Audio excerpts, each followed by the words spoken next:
मेरे प्यारे छात्रों, ऑनलाइन एकेडमी आपका हार्दिक स्वागत करता है। ऑनलाइन एकेडमी का ट्यूटर मैं राजेंद्र कुमार प्रजापति, प्रवक्ता भूगोल, doctor Karan Singh inter college रहलई आगरा। आज पुनः आप लोगों के समक्ष भूगोल की नई कक्षा लेकर उपस्थित हुआ हूँ। आज हम लोग प्रयोगात्मक भूगोल का अध्ययन करेंगे, जिसमें पहला अध्याय है आंकड़े, स्रोत और संकलन। इससे पूर्व आप लोग नियमित वीडियो मेरा प्राप्त करने के लिए कृपया ऑनलाइन एकेडमी को सब्सक्राइब कर लीजिए, इसे लाइक कीजिए, शेयर कीजिए और नोटिफिकेशन पाने के लिए बेल आइकन भी क्लिक कीजिए। चलिए हम लोग अपने अध्याय की तरफ बढ़ते हैं। तो स्रोत और संकलन, आंकड़ों का स्रोत और संकलन। पहले तो हम ये जानेंगे कि आंकड़े वास्तव में होते क्या हैं, आंकड़ा किसे कहते हैं। तो आंकड़ा कुछ नहीं बल्कि एक संख्यात्मक सूचना है। आंकड़ा क्या है? संख्यात्मक सूचना है। यानी कि हम किसी भी सूचनाओं को प्राप्त करने के लिए जब संख्याओं का इस्तेमाल करते हैं, कुछ स्पेशल कैरेक्टर्स का इस्तेमाल करते हैं, तो वही क्या हो जाता है? आंकड़ा हो जाता है। भूगोल में आंकड़ों का महत्व या उपयोगिता क्या है? भूगोल में इसका अध्ययन क्यों किया जाना चाहिए? तो ये चीज़ हम लोग देखेंगे। द्वितीय विश्व युद्ध के बाद भूगोल में परिमाणात्मक क्रांति यानी क्वांटिटेटिव रिवॉल्यूशन आई। इसके फलस्वरूप आंकड़ों का महत्व बढ़ गया भूगोल में। यानी द्वितीय विश्व युद्ध के बाद जो है भूगोल में एक तरीके से, भूगोल ही नहीं लगभग सभी विषयों में क्रांति आई। तो उसी में भूगोल में एक परिमाणात्मक क्रांति आई थी, जिसके कारण भूगोल में मैथ्स का, स्टैट्स का, इन सारी चीज़ों का, सांख्यिकी, ये सारी चीज़ों का अध्ययन बढ़ गया। तो अब क्यों महत्वपूर्ण है ये, इसको हम लोग देखेंगे। भूगोल रेखाचित्रों व मानचित्रों पर आधारित विषय है। क्योंकि भूगोल अध्ययन जो मुख्य रूप से फिजिकल ज्योग्राफी, जो भौतिक भूगोल है, वो रेखाचित्रों, मानचित्रों पर आधारित विषय है। तो इसलिए संख्यात्मक सूचनाओं के बगैर भूगोल अधूरा है। भाई, रेखाचित्र और मानचित्र बनाने के लिए हमें संख्याओं की आवश्यकता पड़ेगी। इसीलिए भूगोल में आंकड़ों का अध्ययन ज़रूरी है। भूगोल में मॉडल्स का प्रयोग होता है, इसके लिए भी आंकड़े चाहिए। मॉडल्स के प्रयोग की अगर हम बात करें तो ये आज से नहीं, बहुत पहले से वान थ्योनेन ने 19वीं शताब्दी में ही जो मॉडल दिया था, वान थ्योनेन का कृषि मॉडल था, ये भी मुख्यतः आंकड़ों पर ही आधारित था। वेबर का औद्योगिक स्थानीकरण सिद्धांत, ये भी जो है आंकड़ों पर ही आधारित था। तो इस तरीके से मॉडल्स का प्रयोग होने के कारण भी सांख्यिकी का या आंकड़ों का प्रयोग आवश्यक है। तुलनात्मक अध्ययन करने के लिए भी आंकड़े चाहिए। जैसे हम जलवायु का अध्ययन कर रहे हैं, या मिट्टी का अध्ययन कर रहे हैं, या जनसंख्या संगठन का अध्ययन कर रहे हैं। अगर मान लेते हैं जैसे जलवायु का अध्ययन हम कर रहे हैं दो क्षेत्रों के बीच में, या दो देशों के बीच में, या दो महाद्वीपों के बीच में, तो हमें जलवायु के मुख्य तत्व जो हैं उनके आंकड़े जब तक नहीं प्राप्त होंगे तब तक हम उसका अध्ययन नहीं कर सकते हैं। इसलिए आंकड़ों का होना बहुत ज़रूरी है।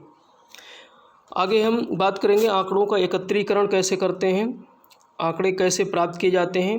तो आंकड़ों को प्राप्त करने के मुख्यतः दो स्रोत हैं, प्राथमिक स्रोत और द्वितीयक स्रोत। प्राथमिक स्रोत जैसा कि ये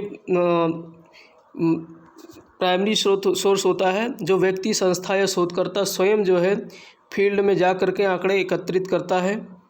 व्यक्तिगत रूप से व्यक्ति वहाँ जाता है तो प्रेक्षण करता है, व्यक्तिगत प्रेक्षण करता है, साक्षात्कार करता है और प्रश्न पूछता है लोगों से मिल कर के। तो इन तरीक़ों से प्रेक्षण, साक्षात्कार, प्रश्नावली, इनके माध्यम से व्यक्ति जो है आंकड़े इकट्ठा करता है, यानी फील्ड में स्वयं जा कर के आंकड़े इकट्ठा करता है, तो उसे प्राथमिक स्रोत कहते हैं। और ये चूँकि आंकड़े ज़्यादा ऑथेंटिक नहीं होते हैं, ये आंकड़े अनुभव पर आधारित होते हैं, इसलिए कच्चे आंकड़े होते हैं। ठीक है। और दूसरा स्रोत है द्वितीयक स्रोत, जिसको सेकेंडरी सोर्स कहते हैं। ये दो प्रकार के स्रोत होते हैं, प्रकाशित स्रोत और अप्रकाशित स्रोत। प्रकाशित स्रोत वे स्रोत होते हैं जिनका कहीं किसी न किसी कहीं न कहीं उनका प्रकाशन हुआ होता है। जैसे सरकारी प्रकाशन हो सकता है या निजी प्रकाशन हो सकता है, मीडिया के रूप में हो सकता है, इलेक्ट्रॉनिक मीडिया हो सकता है, प्रिंट मीडिया हो सकता है या अंतर्राष्ट्रीय प्रकाशन हो सकता है। तो इन सारी चीज़ों में इनका प्रकाशन होता है। तो ये प्रकाशित स्रोत होते हैं। दूसरा है अप्रकाशित स्रोत, यानी इनका कोई प्रकाशन नहीं होता। जैसे व्यक्ति अगर मान लेते हैं किसी गांव का सर्वेक्षण करने गया, तो गांव के बारे में कुछ आंकड़े एकत्र करना चाह रहा है, तो वो गांव के संबंधित लेखपाल से मिलेगा और लेखपाल से जो है आंकड़े प्राप्त करेगा, या फिर तहसील जाकर तहसीलदार से आंकड़े प्राप्त करेगा, या फिर वो आरटीआई द्वारा सूचनाओं को प्राप्त करेगा। तो इस तरीके से विभागीय सूचनाएं प्राप्त करना ही जो है ये सब क्या है, अप्रकाशित स्रोत है, जिनका कोई प्रकाशन नहीं होता है। लेकिन ये सूचनाएं भी क्या होती हैं, मतलब ऑथेंटिक सूचनाएं होती हैं, क्योंकि इन सूचनाओं को ही प्राप्त करने के लिए एक विधिवत तरीके से जो है सर्वेक्षण होता है, तभी ये सूचनाएं प्राप्त की जाती हैं।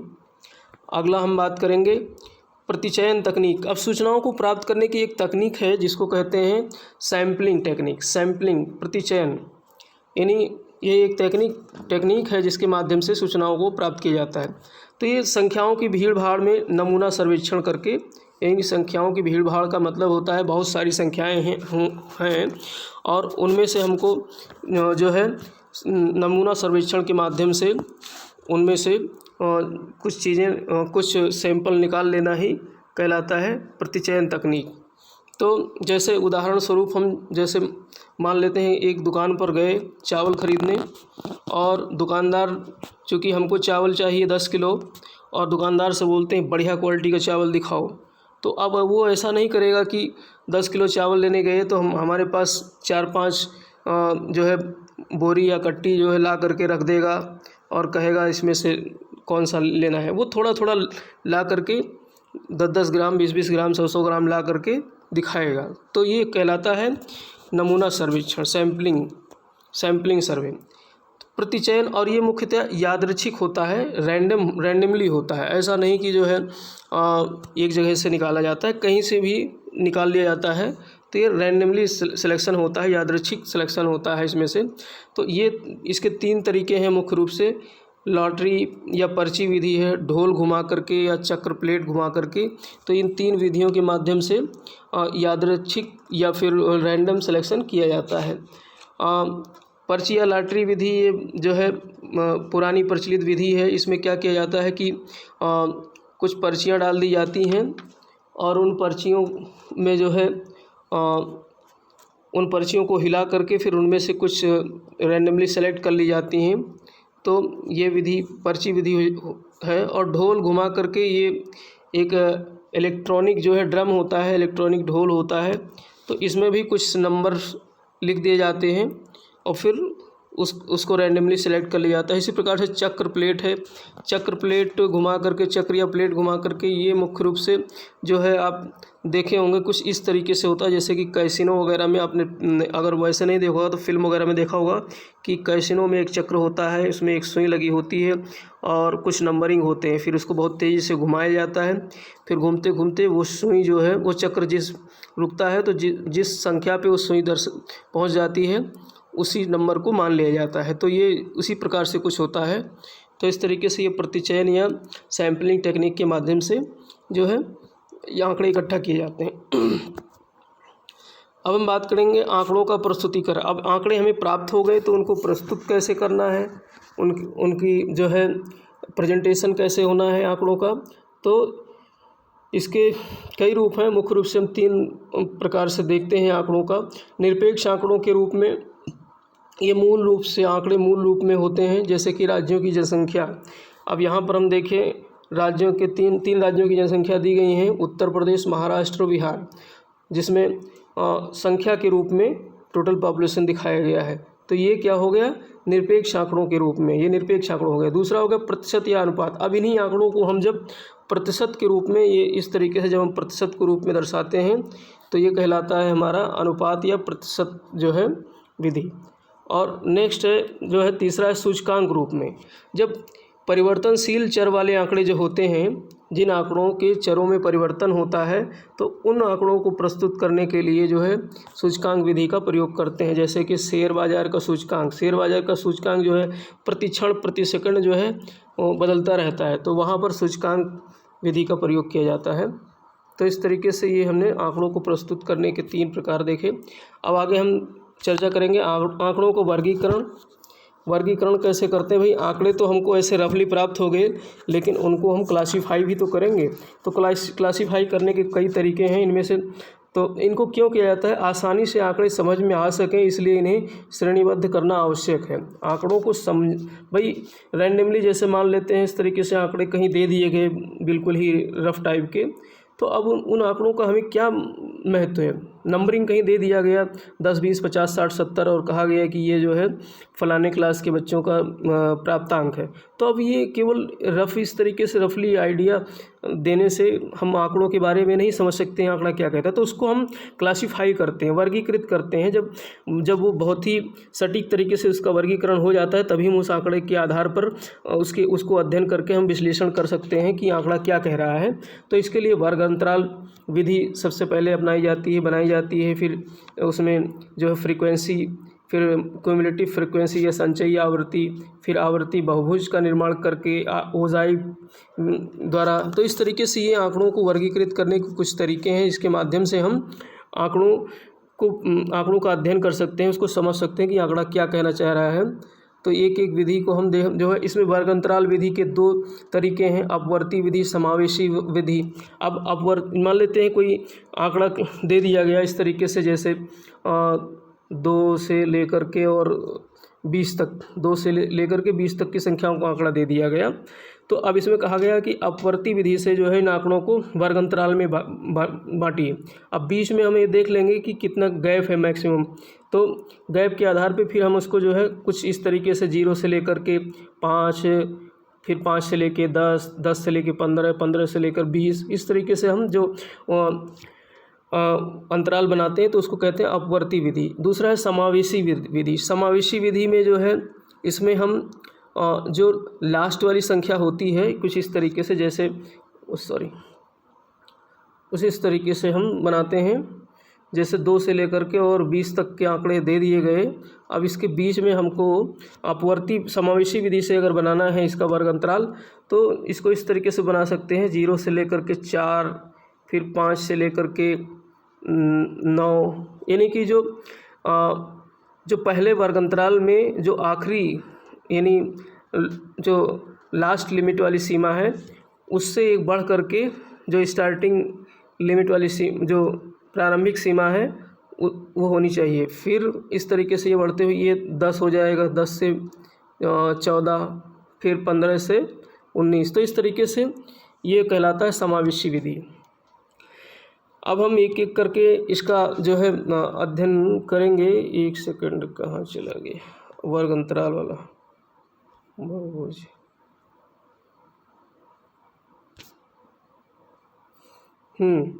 तो अब हम यहाँ पर जो है एक रफली जो है आंकड़ा दिया हुआ है, इस आंकड़े का हमको वर्गीकरण करना है। 2, 6, 4, 5, 10 इस तरीके से करके 18 संख्या दी गई है। तो अब इस 18 आंकड़ों के इनको पहले हम वर्ग अंतराल में बना लेंगे। इसको हम जो है इस तरीके से बनाएंगे, 0 से 5, 5 से 10 और 10 से 15 और 15 से 20। तो इस तरीके से हम इस टेक्निक के माध्यम से हमने वर्ग अंतराल इनका बना लिया। ठीक है, अब इन आंकड़ों को हम देखेंगे कि कौन से संख्या जो है किस वर्ग अंतराल के अंतर्गत आ रही है, कौन सी संख्या किस वर्ग अंतराल के अंतर्गत आ रही है। और इस वाली विधि में, समावेशी विधि में मोस्टली क्या होता है कि जो लास्ट वाली संख्या होती है, जैसे 0 से 5, अब मान लेते हैं 5 की संख्या अगर आएगी तो 0 से 5 वाले में नहीं आएगी, बल्कि जो इसकी जो अपर लोअर लिमिट जो होती है, जो जैसे 5 ये लोअर लिमिट है और 10 इसकी अपर लिमिट हो गई, तो लोअर लिमिट वाली संख्या इसमें आएगी और मैक्सिमम लिमिट वाली जो अपर लिमिट वाली संख्या है वो दूसरे लोअर लिमिट में आएगी। इस तरीके से ये आंकड़े चलते हैं। जैसे 0 से 5 के बीच, अब इसमें देखते हैं, यानी 5 के अंदर ही, अंदर की 5 नहीं आएगी, जैसे 0 से 4 मान लेते हैं, 0 से 4 तक की संख्या इसमें आएगी। तो इस तरीके से 2, 4, 1 और 3 ये जो है आंकड़े इसमें आए। ऐसे 5 से 10 के वर्ग अंतराल में हमने गिन लिया तो इतनी संख्या आ गई, फिर 10 से 15 में ये आ गई, फिर 15 से 20 वर्ग अंतराल में इतनी संख्या आ गई। तो अब इस संख्या को हम आसानी से अगर गिनना हो तो हम एक मिलान चिन्ह के माध्यम से इनको हम जो है मिलान चिन्ह बना करके और पहचानते हैं। तो मिलान चिन्ह बनाने का तरीका क्या है कि हम 4 जो है खड़ी लाइनें खींचते हैं, 4 खड़ी लाइनें खींचते हैं। मान लेते हैं जैसे किसी इस वाले रो में 0 से 5 वर्ग अंतराल के बीच में 4 ही संख्या है, 2, 4, 1, 3, तो हमने 4 लाइन खींच ली, ठीक है। अगर मान लेते 4 से अधिक आ जाए, जैसे दूसरे वाले रो में इसमें आ गई जो है 1, 2, 3, 4, 5, 6, 7 संख्या आ गई, तो अब ये 4, अब इसको आगे डंडा नहीं खींचेंगे, बल्कि ये आसानी से हमको ग्रुप में पहचान में आ सके तो इसको हम इस तरीके से डायगोनल क्रॉस कर देंगे, तो ये 5 पढ़ लिया जाएगा और इसके आगे 2 खींच दिया जाएगा, तो इसको हम 7 जैसे कि यहाँ पर ही बनाया गया है। इसी प्रकार से 1 के लिए 1 डंडा खींचेंगे और इसमें जो है 6, 7 संख्याएं हैं, तो इस तरीके से हम इसको खींचेंगे। अब इसे हमें फ्रीक्वेंसी बनाना है, इसको साधारण फ्रीक्वेंसी आवृत्ति में बदलना है। तो आवृत्ति क्या होता है, बस यही मिलान चिन्ह को गिन लेंगे, जितनी संख्याएं होंगी वही लिख देंगे, वही आवृत्ति कहलाती है। तो ये 4 हो गया, ये 7 हो गया, 1 हो गया, 1 6 हो गया। अब इस आवृत्ति को, इसको साधारण आवृत्ति या केवल आवृत्ति कहते हैं। इसको हमें संचयी आवृत्ति का मतलब ये होता है कि नीचे वाली आवर्ती संख्या ऊपर वाली आवर्ती संख्या में जुड़ती चली जाती है, तो इसको संचयी आवृत्ति या क्यूमुलेटिव फ्रीक्वेंसी कहते हैं। तो पहले 0 से 5 में तो 4 है ही है ये, फिर नीचे 5 से 10 में 7 है, तो 7 4 में जो है जुड़ जाएगा, 7 4 11 हो जाएगा, फिर 11 में 1 और जुड़ जाएगा, ये वाली संख्या जुड़ जाएगी तो 12 हो जाएगा, अब 12 में 6 और जुड़ जाएगी तो ये 18 हो जाएगा। तो इस तरीके से संचयी आवृत्ति का निर्माण हो जाता है, संचयी आवृत्ति बन जाती है। अब हम आप लोगों को बच्चों एक टास्क दे रहे हैं, ये आंकड़े दिए हुए हैं यहाँ पर, ये जो है सवाल दे रहा हूँ, ये आंकड़े दिए गए हैं, इन आंकड़ों का आप संचयी आवृत्ति और संचयी आवृत्ति बनाइए और इन्हीं आंकड़ों का हम आगे अध्ययन करेंगे कि किस तरीके से हम जो है आवृत्ति बहुभुज बनाएंगे और किस तरीके से हम ओजाइव बनाएंगे। तो इसमें मैंने लिखा नहीं, लेकिन इन आंकड़ों को आवर्ती, संचयी आवृत्ति और आवृत्ति बहुभुज और पॉलीगन इनमें बनाना है। अब हम अध्ययन करेंगे आवृत्ति बहुभुज, फ्रीक्वेंसी पॉलीगन कैसे बनाते हैं।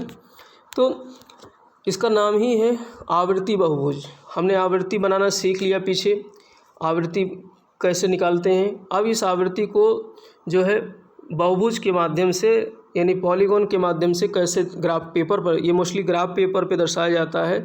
तो ग्राफ पेपर पे कैसे दर्शाया जाता है, तो हम पीछे वाले आंकड़े को ले लिया हमने, वर्ग अंतराल ये था हमारा और आवृत्ति हमारी ये थी, हमने देखा था इसका टोटल जो है 18 आ रहा था, ठीक है। तो ये हमारी आवृत्ति थी। तो ये इसमें क्या करते हैं, ये क्या है आवृत्ति हिस्टोग्राम की सहायता से बहुभुज बनाया जाता है। हिस्टोग्राम मतलब ये आयत होते हैं, इनकी सहायता से जो है बहुभुज का निर्माण किया जाता है। तो ये वर्ग, इसमें कुछ जानकारी है, जैसे ये हो गया एक्स एक्सिस, इसको बोलते हैं एक्स एक्सिस, और इसको जो है वर्टिकल लाइन को वाई एक्सिस बोलते हैं, सॉरी। ये हो गया आपका हॉरिजॉन्टल या क्षैतिज अक्ष जो है इसको एक्स एक्सिस बोलते हैं, और ये वर्टिकल एक्सिस जो है इसको वाई एक्सिस बोलते हैं। तो यहाँ पर जो है वर्ग अंतरालों को जो है वर्ग अंतराल जो है हमारा इस वाले लाइन पे रखते हैं, इस वाले लाइन पे वर्ग अंतराल रखते हैं, और वाई वाले अक्ष पे जो है आवृत्ति रखते हैं। ये हमेशा ध्यान रखना है। अब हमने ये रख लिया। अब हमको ये पता है कि 0 से 5 के बीच में जो है ये हमारी आवृत्ति जो है 1 से लेकर के मैक्सिमम 7 तक है। तो 1 मिनिमम है और 7 मैक्सिमम है। तो हमने यहाँ पर नंबरिंग कर ली, वर्टिकल वाले जहाँ पे आवृत्ति है 1 2, इस तरीके से देखो, ये हमने नंबरिंग कर ली, 1 2 3 4 5 6 7, ये हमने आवृत्ति की नंबरिंग कर ली। और नीचे हमने इधर वाले क्षैतिज क्षैतिज कॉलम में हमने वर्ग अंतराल लिख लिया, 0 से 5, 5 से 10, 0 से 5, 5 से 10, इस तरीके से हमने वर्ग अंतराल लिख लिए। अब हमें इनका हिस्टोग्राम बनाना है या आवर्ती आयत बनाना है। तो आवर्ती आयत बनाने के लिए हमने देखा कि वर्ग अंतराल 0 से 5 के बीच में आवर्ती संख्या 4 है, तो 4 पे हमने वर्ग अंतराल खींच दिया। 5 से 10 के बीच जो है 7 आवर्ती आती, तो 7 पर हमने खींच दिया हिस्टोग्राम।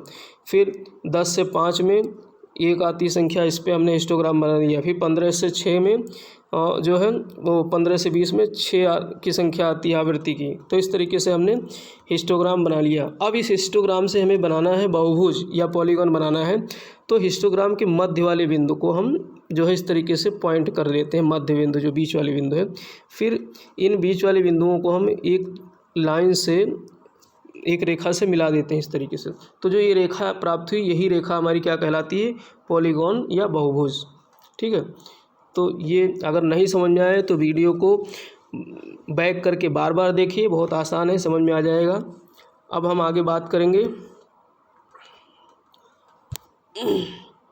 ओजाइव थोड़ा सा कठिन ज़रूर है, लेकिन ये मैं बहुत सरल तरीके से समझाऊंगा, आप लोग समझ जाएंगे। ओजाइव क्या होता है? इसकी रचना जो है संचयी आवर्ती से। हमने आवर्ती बहुभुज में देखा केवल आवर्ती से उसकी रचना हो रही थी, आवर्ती बहुभुज में आवर्ती से रचना हो रही थी, लेकिन ओजाइव में संचयी आवर्ती की आवश्यकता पड़ती है। तो संचयी आवर्ती के आधार पर ओजाइव का निर्माण किया जाता है। और ओजाइव बनाने की 2 विधियां हैं, एक कमतर विधि और दूसरी अधिकतर विधि। कमतर विधि को इंग्लिश में कहते हैं लेस देन, और अधिकतर विधि को मोर देन। तो हमने वही आंकड़ा उठाया है, पिछला वाला आंकड़ा हमने, ये वाला आंकड़ा हमारा वही है, वर्ग अंतराल और आवृत्ति यही है। अब हम इसको कमतर विधि से कैसे बनाएंगे ओजाइव? तो कमतर विधि में हमने जो वर्ग अंतराल की जो ये वाली सीमा है, वर्ग अंतराल की ये वाली सीमा हम उठा लेते हैं कमतर विधि में, जैसे 5, 10, 15, 20। तो यहाँ लिख देते हैं 5 से कम, 10 से कम, 15 से कम और 20 से कम। तो 5 से कम में अब यहाँ पर ये पूरी फ्रीक्वेंसी को ही हम जो है सीधे संचयी आवर्ती बनाते चले जाएंगे। जो हम संचयी आवर्ती इस आवर्ती की बनाते हैं, यही कमतर विधि हमारी होती है। ये तो बहुत आसान है। और संचयी आवर्ती हमने बता दिया था पिछले वाले अध्याय में कि पिछले वाले टॉपिक में कि कैसे बनाते हैं। तो इसको हम नीचे वाली एक संख्या हमेशा जोड़ते चले जाते हैं ऊपर वाली संख्या में। तो 4 में 7 जोड़ा 11 हो गया, 11 में 1 जोड़ा 12 हो गया, 12 में 6 जोड़ा 18 हो गया। तो इस तरीके से हम नीचे वाली संख्या को जोड़ते जाते हैं। तो ये काफ़ी आसान है कमतर विधि। और दूसरा हम जो है अधिकतर विधि या मोर देन के लिए हम इस लोअर लिमिट वाली वर्ग अंतराल के इस वाले पोर्शन को उठाते हैं। तो 0 से अधिक, 5 से अधिक, 10 से अधिक और 15 से अधिक। तो इस तरीके से ये चलती है। 0 से अधिक में मैक्सिमम संख्या ये वाली टोटल आ जाएगी, 0 से अधिक यानी 18। अब इसमें हम ये देखेंगे जो क्यूमुलेटिव फ्रिक्वेंसी ली है उसमें सबसे नीचे वाली संख्या क्या आई? 18।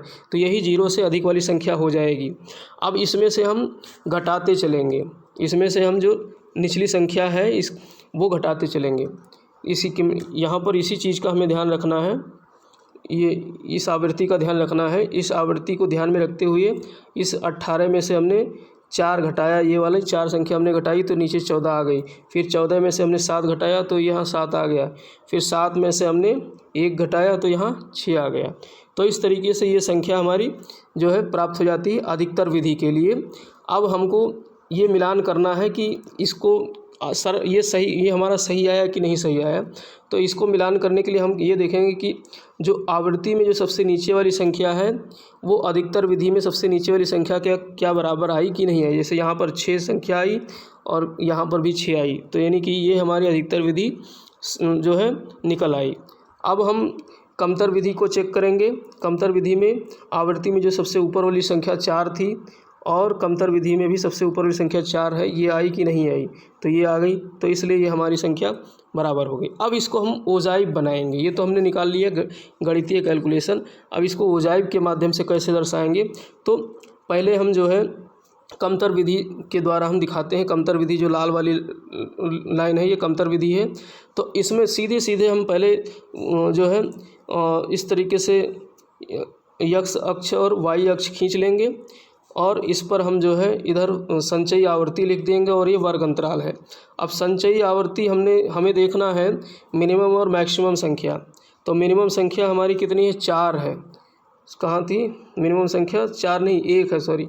मिनिमम संख्या हमारी 1 है और मैक्सिमम संख्या हमारी 18 आ रही है। तो 1 और 18 के बीच जो है हमको, तो 1 से 18 तक तो नंबरिंग करेंगे तो बहुत बड़ा हो जाएगा।